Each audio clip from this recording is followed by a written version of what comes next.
two screws holding the top cover on the steering column, one on each side.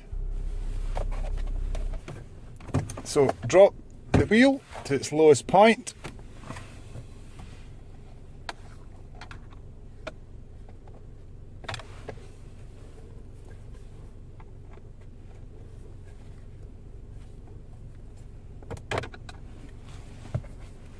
Unclip the top cover on both sides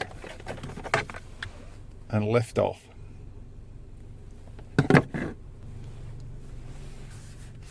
So grab and pull.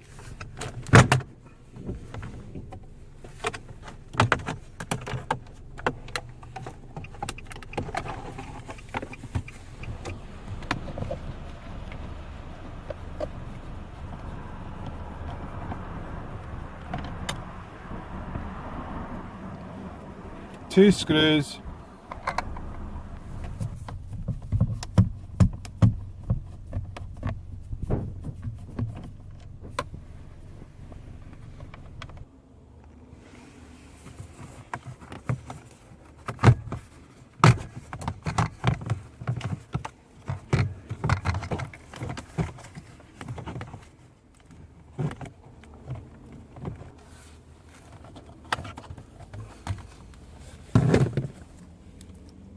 so one catch, you just push it in and pull the plug out.